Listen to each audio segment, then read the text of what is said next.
Nossa, é muito bom ficar na frente, né? Parece que eu tenho o tamanho da Cláudia Raia. Só que dos dois sentidos. Roda a vinheta. Olá, seja muito bem-vindo. Estamos chegando com o segundo episódio da segunda temporada do podcast Rasga o Véu. Olá, meninas. Boa tarde, Milena. Boa tarde, Mariana. Como estamos nessa semana? Tudo certinho, Mari? Tudo certo. E você, Eve, Mi? Boa tarde, tudo certo? Eu também. Tô tranquila, tô feliz. Olha, acho que o nosso primeiro episódio dessa segunda temporada teve uma repercussão super bacana. Fiquei feliz que o pessoal gostou. E gostou muito mais ainda pela nossa novidade dessa segunda temporada, que além de você nos ouvir em áudio pelo Spotify ou aí a sua plataforma de podcast preferido, você também está nos vendo pelo YouTube. Olá, meninas. Boa tarde, Milena. Boa tarde, Mariana. Como estamos nessa semana? Tudo certinho, Mari? Tudo certo. E você, Eve, Mi? Boa tarde, tudo certo? Eu também. Tô tranquila, tô feliz. Olha, acho que o nosso primeiro episódio dessa segunda temporada teve uma repercussão super bacana. Fiquei feliz que o pessoal gostou. Tá, meninas, e qual que é o tema de hoje? Empoderamento. Olha a palavra forte que vem muita coisa junto com ela. Mas eu já quero dizer de antemão, quem tá nos ouvindo, começou esse podcast agora e tá pensando, empoderamento já virou a cara, porque eu sei que tem muita gente que odeia rotular qualquer coisa. Eu vou te dizer de antemão que a gente vai abrir esse conceito, esmiuçar e trazer dentro dele vários pontos interessantes, como autoestima, independência financeira, problema de crise migratória mundial, como devolver a autoestima, como devolver o empoderamento para muitas mulheres que abandonam seus países, que têm que reiniciar uma vida em outro local. Resumindo, a gente vai falar de mulheres cis, que é o nosso lugar de fala, mas também vamos dar espaço para mulheres trans. E também vamos falar sobre mulheres em situação de refúgio, refugiadas, migrantes. Muito bem. Milena deve ter uns conceitinhos melhores para a gente começar. Pois Esse então, pode? Pois tenho. É o seguinte, eu descobri, é porque quando a gente tá falando de empoderamento, a gente tem uma mania de... Ficou muito popular na internet, assim, de, empoderada, né? Estamos todos empoderados, todo mundo tem alguma coisa aí.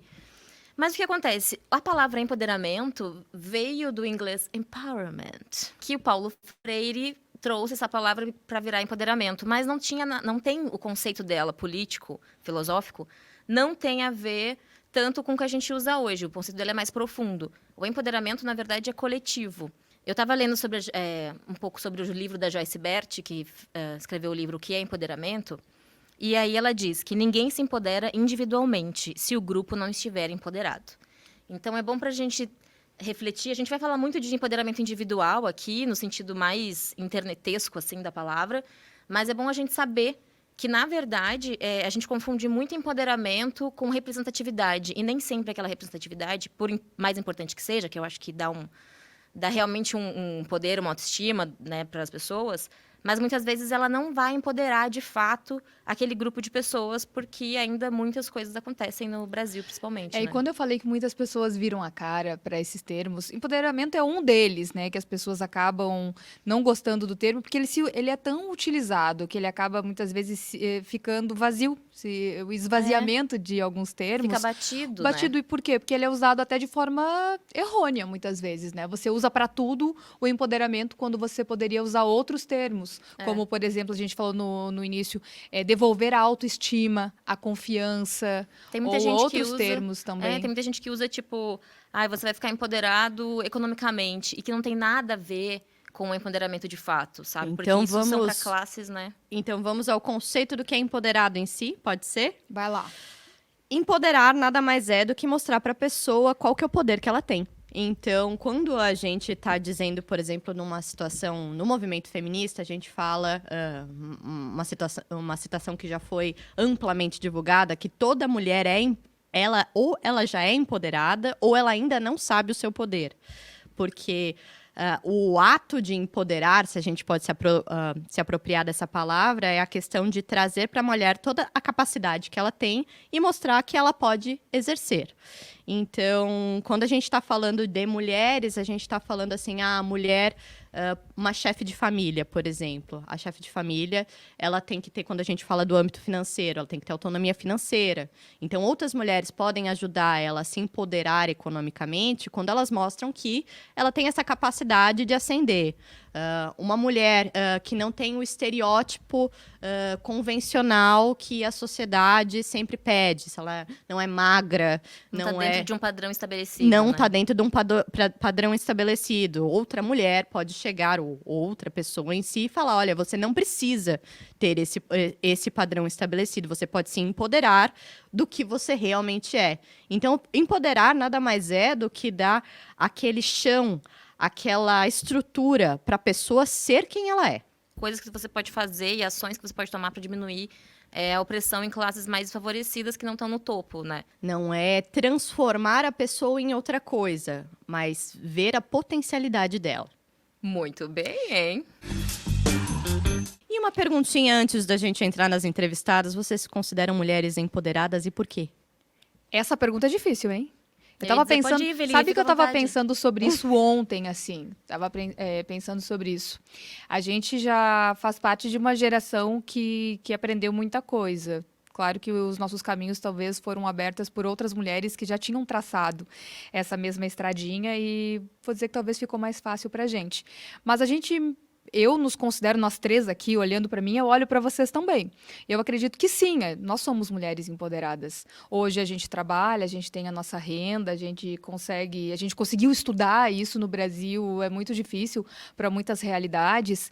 E mesmo assim, com tudo que a gente faz, a gente está tendo um podcast, a gente está chegando até você em uma iniciativa, um projeto que foi criado por nós três, por uma iniciativa própria desse grupinho de meninas que está aqui.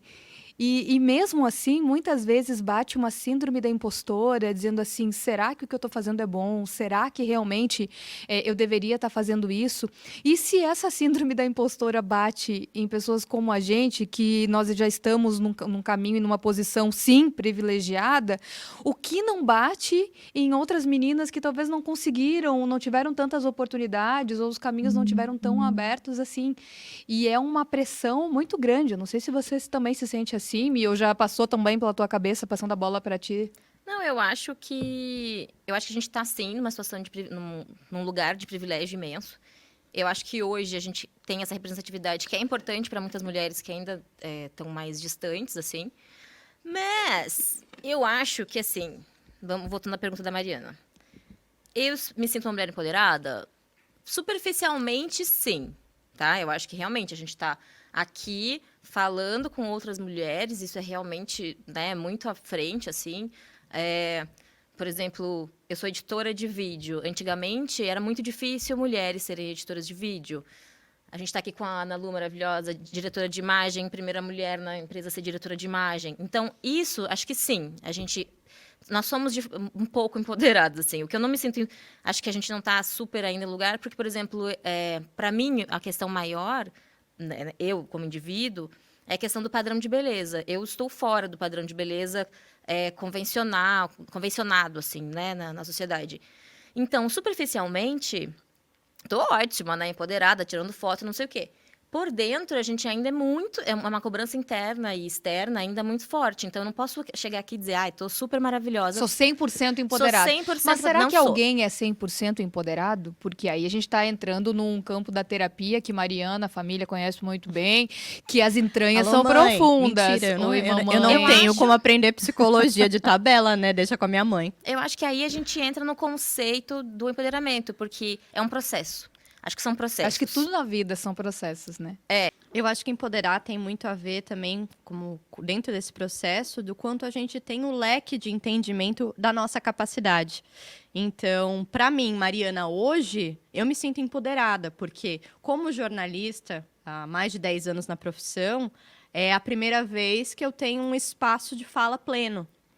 Então, Ela uma tá chorando, coisa... lágrimas estão escorrendo de A seus gente vai olhos ter nesse agora momento. lágrimas no rosto de todas nós. Mas é muito legal a gente se sentir maduro o suficiente para expor ideias com o conhecimento técnico que nós temos e ter um espaço para falar que a gente livremente quiser. sobre isso. É. Então, para mim, dentro do que eu almejava como empoderamento, eu me entendo empoderada.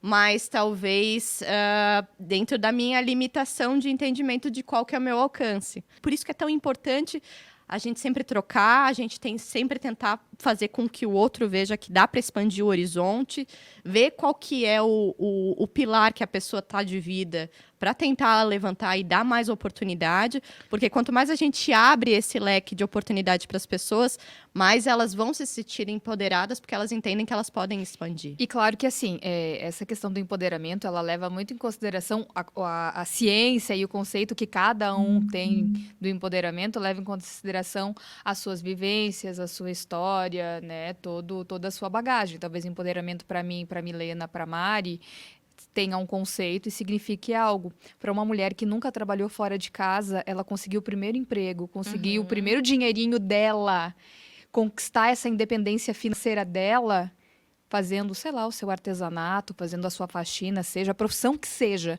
mas ela dá o primeiro passo e isso para ela é ser empoderada. Então, por isso que é um conceito muito amplo e a gente não pode olhar o empoderamento da outra com os nossos olhos.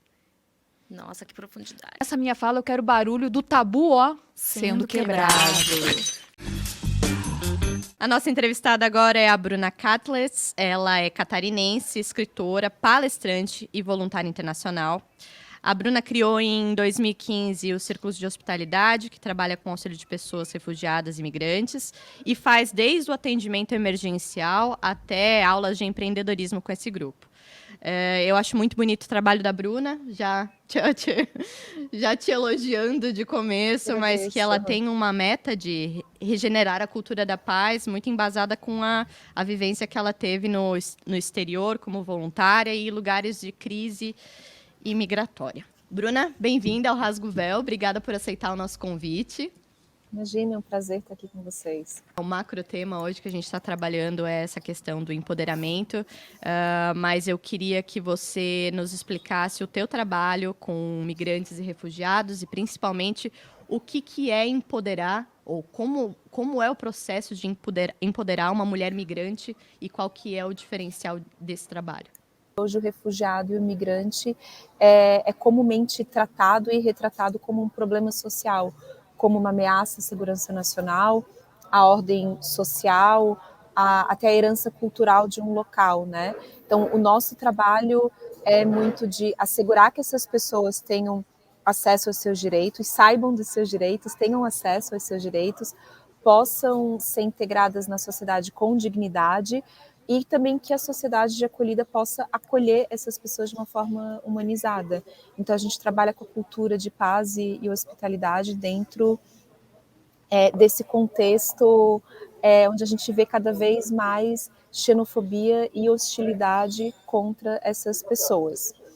Bruna, você lançou em 2019 o seu livro Minha Terra Mora em Mim, que tem relato dessas pessoas que tiveram que sair obrigada dos seus países e por causa de crise migratória, né? Tem um trechinho dele que eu vou ler, principalmente sobre a questão da mulher refugiada, que me tocou bastante.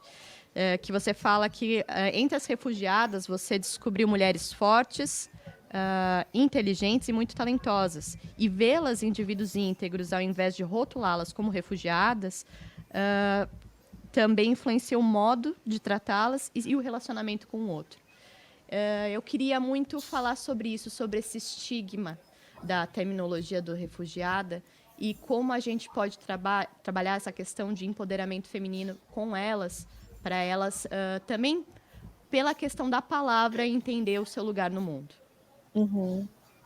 Eu acredito muito que a forma como a gente percebe ou concebe algo ou alguém acaba influenciando como que a gente trata esse alguém. Então, se a gente vê refugiados, né, como refugiados, como eu estava falando, como essa ameaça, a forma que a gente vai tratar eles é com medo, né? Então a gente vai se contrer, a gente vai vê-los como uma ameaça. Se por outro lado nós enxergamos essas pessoas como seres humanos, essas mulheres não como uma vítima, não como uma coitada, ou não como um potencial criminoso, mas como seres humanos que trazem uma bagagem cultural, talentos, uma experiência profissional, se a gente consegue enxergar essas pessoas como potenciais amigos ou amigas, isso muda completamente. E eu acredito que essa visão influencia muito o trabalho da Círculo de Hospitalidade. Então, até para poder ilustrar para vocês, hoje a gente tem um projeto chamado Somos Protagonistas, que trabalha o protagonismo feminino de mulheres refugiadas e migrantes por meio da contação de histórias e por meio de oficinas onde a gente tem esses encontros hoje virtuais com elas de troca de experiência, de troca de vivências, de histórias, porque quando elas, dentro da nossa percepção, né, entram em contato com essas histórias, que essas histórias possam empoderá-las. Né? Então, quando vocês perguntam como que a gente empodera, eu nunca colocaria a organização como, ou mesmo o meu trabalho em específico, como num local de eu empoderar uma mulher. O que a gente cria espaço para que elas se conectem ou se reconectem com essa força e com esse poder que já existe dentro de cada um de nós.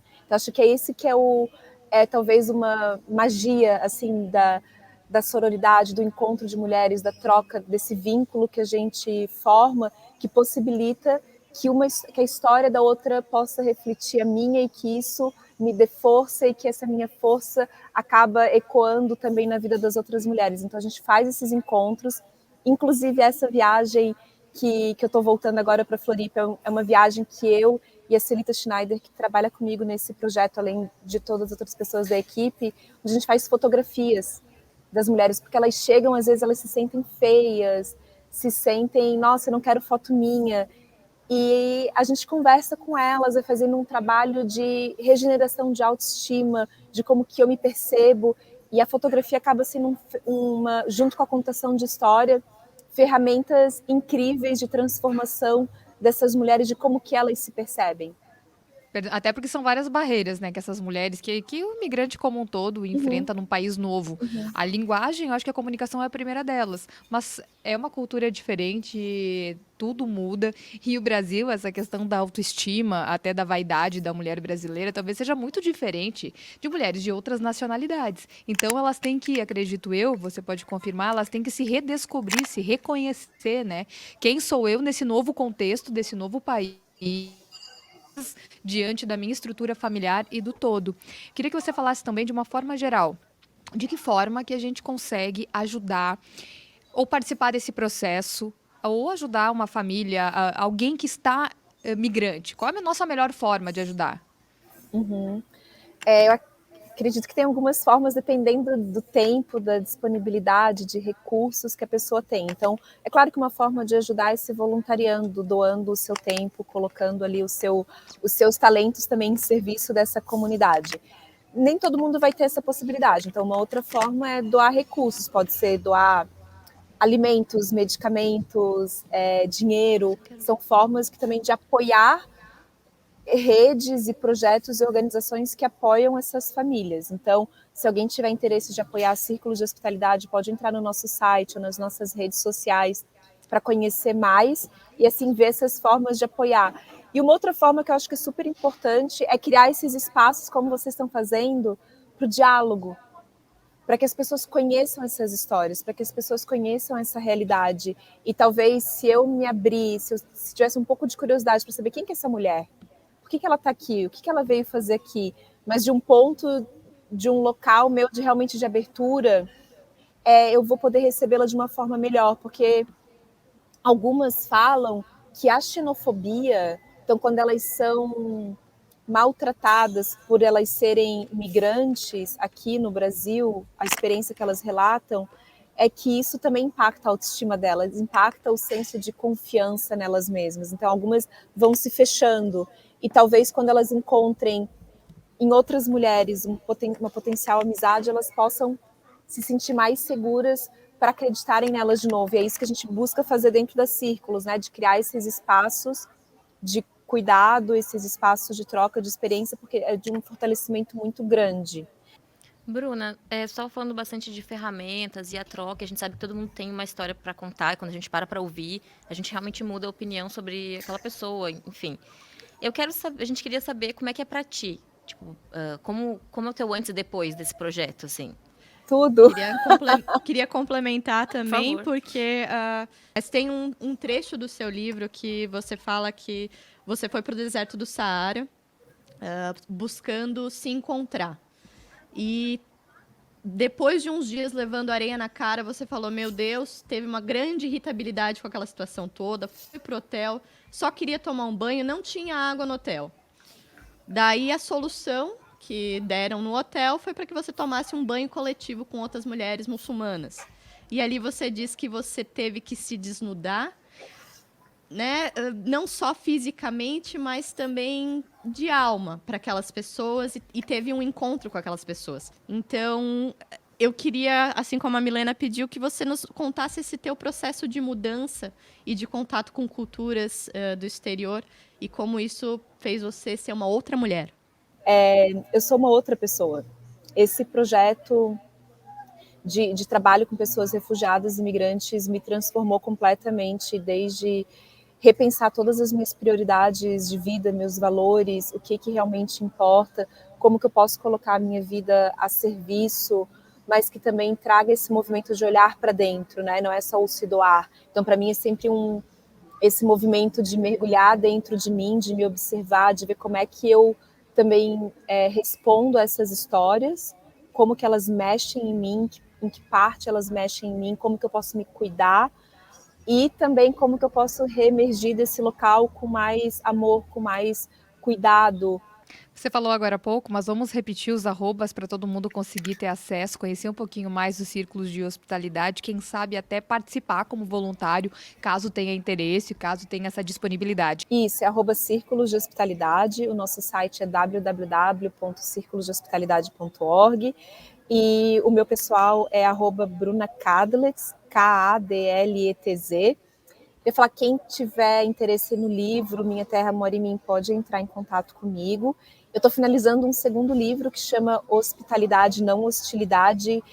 Bruna, obrigada por essa entrevista, obrigada pela conversa, parabéns pelo trabalho para todo mundo aí que faz parte dos círculos de hospitalidade e boa viagem, né? Você parou no meio do caminho aí a sua viagem para conseguir conversar com a gente aqui no Rasga o Véu. Obrigada mesmo pela disponibilidade, pelo esforcinho para essa entrevista.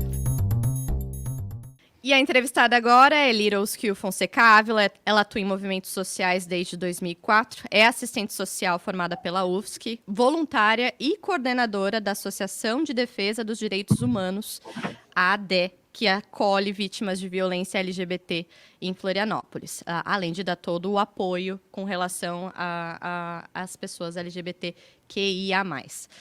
Littles, muito obrigada por participar. Você também é DJ, eu não esqueci de falar isso, tá? Ok. E queria que, antes de tudo, você se apresentasse pra gente. Então, vamos lá. Eu sou assistente social, sou DJ, né? Eu também trabalho na produção de eventos na cidade, né? Voltados à comunidade LGBT. Os atendimentos que a gente faz, ele é específico para a população LGBTQIA+, e também de mulheres cis. É super importante a gente reforçar isso, né? Porque a gente vive num estado que mais violenta mulheres, né? Então, acredito eu que esse trabalho é fundamental, principalmente para que a gente possa se fortalecer. E essas mulheres cis, não necessariamente elas fazem parte da comunidade LGBT. Muitas delas são oriundas de relacionamentos cis heterossexuais. Sofrem suas violências e a gente acolhe com todo amor e carinho, né? Prestando um serviço, que é isso, né? Porque as pessoas às vezes confundem o trabalho institucional como uma ajuda, e na verdade a gente não ajuda ninguém, a gente tem um serviço que a gente presta para a comunidade. Liros, quando a gente fala de empoderamento financeiro, de conceitos, enfim, a gente começou esse podcast ampliando esse conceito de empoderamento.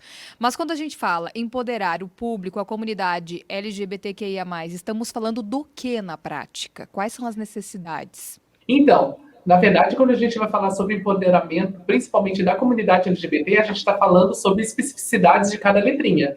Por exemplo, quem é gay já acessa uma universidade, tem acesso à assistência, tem acesso à saúde, consegue, por exemplo, estar nos espaços públicos com uma notoriedade não tão negativa, diferente, por exemplo, se a gente vai falar de uma travesti andando no centro da cidade, ou de uma travesti dentro de uma universidade, ou nessa tentativa de acessar uma política pública de assistência, ou até mesmo, né, a política de saúde. Então, são especificidades diferentes.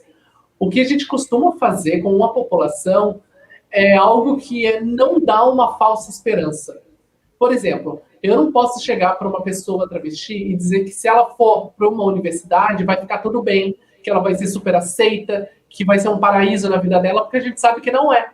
E não é necessariamente uma universidade, né? Mas ela vai cruzar com pessoas que vão estudar com ela, colegas, no caso, professores, a própria administração pública, e isso em todos os outros espaços. Então, quando a gente fala sobre empoderar, eu acho essa palavra um pouco perigosa, porque eu não tenho um poder suficiente para passar esse empoderamento para alguém, mas eu consigo compartilhar a minha trajetória de vida, né, e as minhas experiências para que o trajeto dela seja um pouco menos dolorido.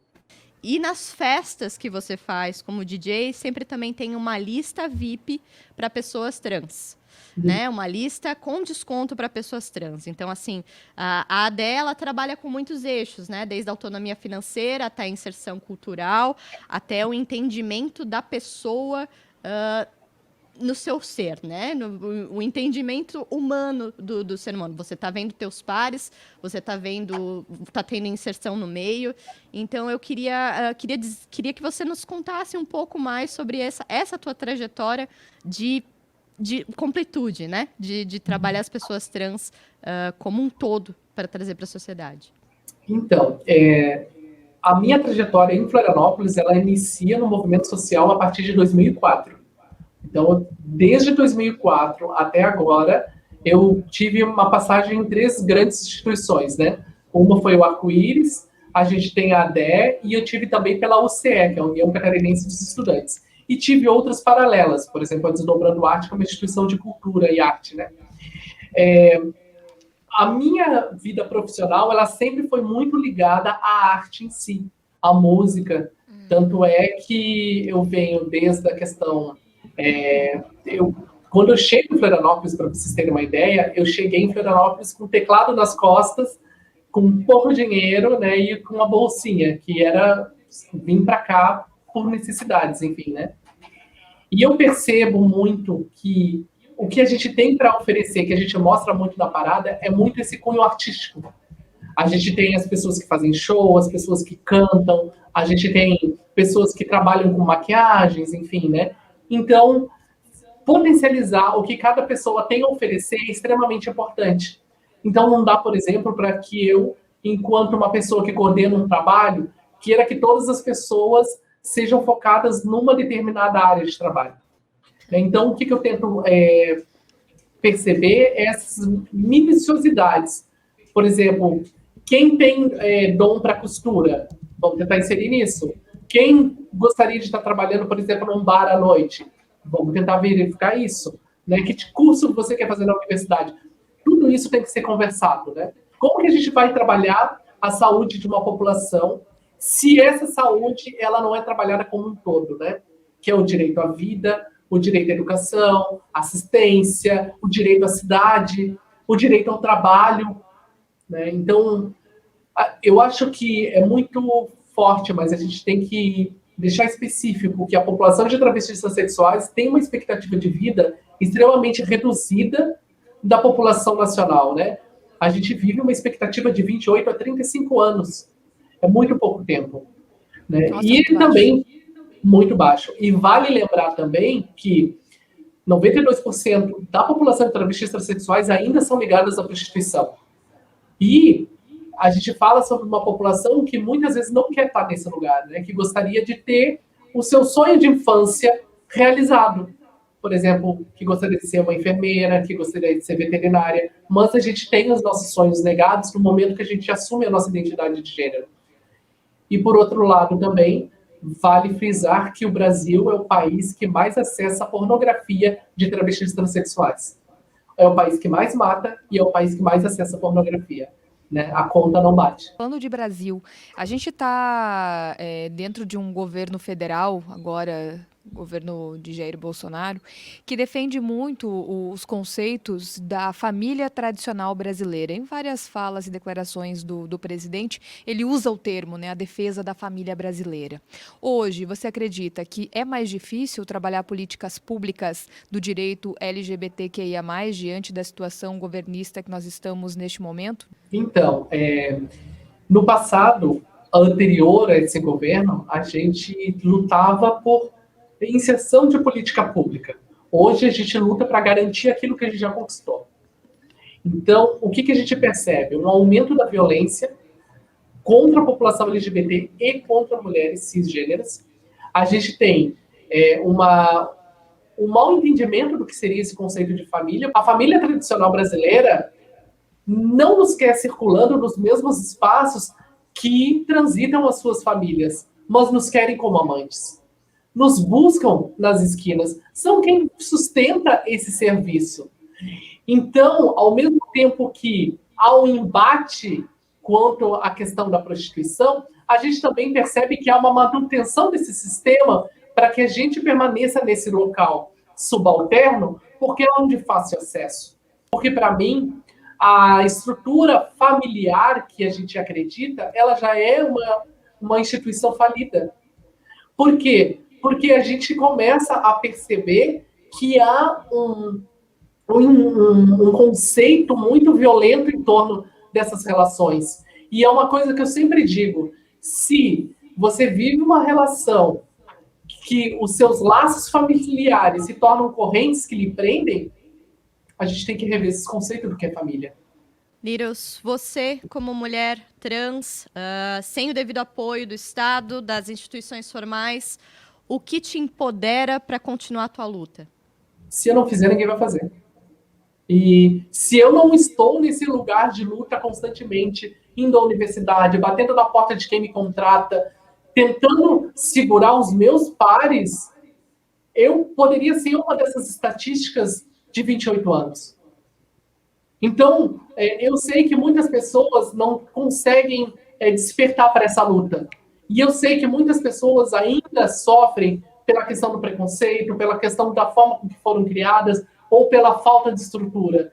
Mas o que de verdade me motiva a continuar na luta é saber que eu tenho o suporte da minha família, que sempre me apoiou. Eu queria só te perguntar, como a gente está falando, às vezes a gente fica dentro da bolha, né? Ver como é que é na prática para vocês mesmo o mundo real, assim. Olha, amiga, eu vou te ser bem sincera, tá? Eu acho que nem na nossa bolha a gente tem uma estrutura. Por quê? Vamos ser francas, tá? A gente tem aí pessoas no ano passado que levantaram a bandeira LGBT e estavam nessa questão política, né, de se elegerem, enfim. Aí eu pergunto para vocês, quantas pessoas que se colocaram enquanto a favor da comunidade LGBT, que foram eleitas, que têm dentro dos seus gabinetes travestis transexuais trabalhando? Então, assim, a minha crítica é que a transfobia, ela ainda é muito presente nesses espaços. E não adianta eu ter um currículo Lattes de 4, 5 laudas, que não é o suficiente para eu ser contratado enquanto assistente social nos espaços aos quais eu concorro vaga, por exemplo. E as desculpas que eu sempre escuto é o seguinte, mas aqui a gente vai trabalhar com idoso, né? Não seria interessante para você. Aqui a gente trabalha com criança, talvez você não vai gostar, porque, enfim, né? Sempre vem essa transfobia cortês, uma forma de querer me cuidar, né, desse zelo, mas na verdade nunca assumem que o medo que se tem é desse lugar onde uma travesti hoje em dia está ocupando. E não tem a ver com uma questão moral, porque não é um cunho moral.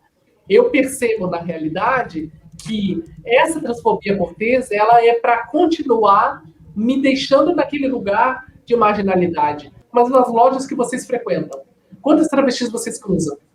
Eu vou dar um exemplo assim, loja de perfumaria. Quantas mulheres fora do padrão vocês conhecem nessas lojas? Nenhuma. Então, É uma falsa diversidade, Liros, o que a gente tem hoje? É uma falsa diversidade. Porque eu percebo, por exemplo, que eu tenho um acesso a determinados espaços por eu ser